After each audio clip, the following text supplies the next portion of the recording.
اس کی تین کیفیات ہو سکتی ہیں. کیوں اللہ کی طرف سے یہ چیزیں آتی ہیں؟ سب سے پہلی شے ہے، اب وہ جو آیات میں نے سنائی تھی وہ سن لیجیے پہلے ترجمہ. سورہ تغابن میں فرمایا ما صاب من مصیبت الا باذن اللہ. دیکھو کوئی مصیبت تم پر نہیں آ سکتی، نہیں آتی مگر اللہ کے اذن سے. ومن یؤمن باللہ، اور جو شخص اللہ پر ایمان رکھتا ہو یہدی قلبہ، اللہ اس کے دل کو ہدایت دے دیتا ہے، اس کے دل کو سکون عطا کر دیتا ہے. وہ راضی برضائے رب ہو جاتا ہے، اس میں شکوہ نہیں رہتا، اس میں شکایت نہیں ہوتی، اس میں تلخی نہیں ہوتی. کیوں ہو گیا، کیسے ہو گیا، کیوں ہو گیا، نہیں ہونا چاہیے، نہیں دیتے. یہ سارا جو پیچ آدمی کھاتا رہتا ہے نا اندر ہی اندر، وہ جو پیچ کھا رہا ہے، یہ سب پیچ سے نجات نہیں گئی. برو کشید سے پیچا کہ ہست بود مرا، چے اقدہا کے مقام رضا کشود مرا. یہ پیچ کھانا جو ہے، پیچا کے ہست بود، اس سے اللہ تعالیٰ نے مجھے نجات دے دی ہے مقام رضا کے ذریعے سے. کتنے بڑے بڑے عقدے میرے حل ہو گئے اس مقام رضا سے. چے اقدہا کہ مقام رضا کشود میرا، میرے تو بہت سے عقدے اس سے حل ہو گئے. اس حوالے سے ایک موٹی بات تو یہ ہو گئی، لیکن اب اس کو تین حصوں میں تقسیم کیجیے. پہلی بات یہ کہ یہ اللہ کی طرف سے آزمائش کے طور پر آتی ہے. آزمائش، میرا بندہ اس پر صبر کرتا ہے یا نہیں، یا میرے خلاف بکواس کرنے پر آمادہ ہو جاتا ہے. اللہ تو ایسا ہے، اللہ نے تو ہم پر کبھی کرم کیا ہی نہیں ہے، اللہ تو ظالم ہے، معاذ اللہ معاذ اللہ معاذ اللہ. کہیں ایسا تو نہیں، میرا بندہ جو ہے تکلیف کو جھیلتا ہے میری وجہ سے، یہ سمجھ کے کہ اللہ کی طرف سے آئی. یہ سب جو ہے یہ بہت بڑی کامیابی ہے اگر انسان کو حاصل ہو جائے.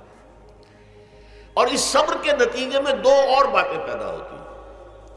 یہ مضامین علیحدہ علیحدہ دروس کے اندر آتے رہے ہیں، لیکن آج ایک نئے عنوان کے تحت جمع ہو کر آ رہے ہیں. پہلی بات یہ ہوتی ہے کہ یہ امتحان کا نتیجہ کیا نکلتا ہے کہ آپ نے ایک امتحان پاس کیا تو آپ کے اگلے درجے میں ترقی ہو جاتی ہے.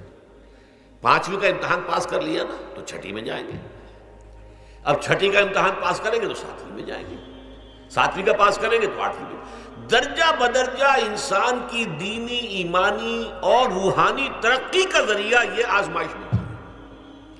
جتنا اس میں صبر ہوگا، جتنا اس میں تسلیم و رضا جو ہے آپ حاصل کرتے جائیں گے تو آپ کے درجے بلند ہوتے چلے جائیں گے. آپ کا امتحان کڑے سے کڑا آئے گا، بڑے سے بڑا آئے گا، مشکل سے مشکل تر آئے گا. ایک وقت میں ایم اے کا امتحان بھی آپ کو دینا ہوگا. ایک وقت میں ہو سکتا ہے پی ایچ ڈی کے لیے تھیسس آپ لکھیں، پھر اس کے اوپر جو ہے ٹیم بیٹھی ہوئی اور آپ سے وہ بحث کرے، جرا کرے آپ سے، وہ بھی کرنا ہوگا. لیکن یہ کہ اگر پرائمری ہی میں فیل ہو گئے تو اس کا سوال ہی پیدا نہیں ہوتا کہ کبھی آپ ایم اے کا یا پی ایچ ڈی کا تھیسس بھی لکھیں.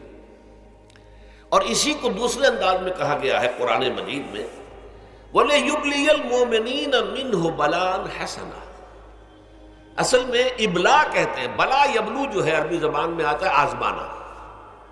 خلق الموت والحیات لیبلوکم ایکم احسن عملا. یہی معنی ابتلا کے میں، ابتلا یبتلی آزمانا.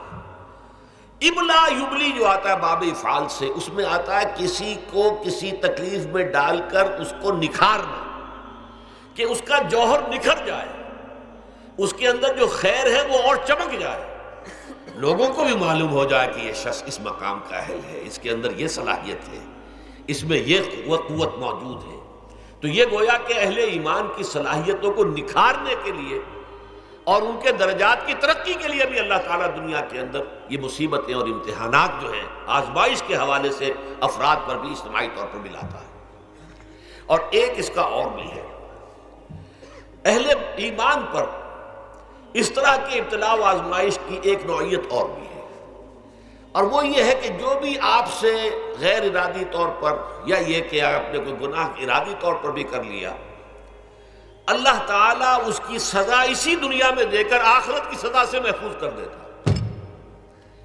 گویا کہ اس سے بڑا خیر کیا ہوگا؟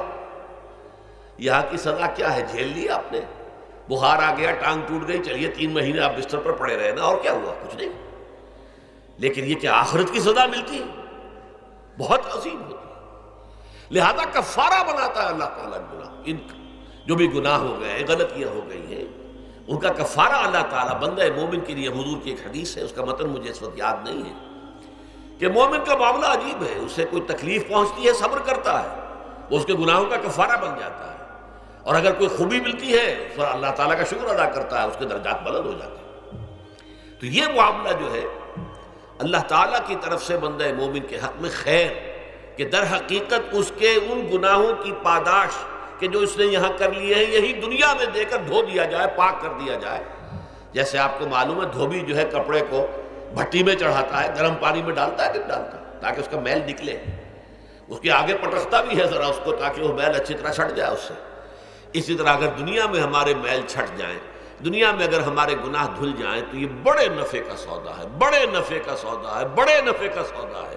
اس اعتبار سے آپ غور کیجئے کہ اگر یہ حقائق ہمارے سامنے رہے تو کیا کوئی تکلیف دنیا کی ہمیں بھاری محسوس ہوگی؟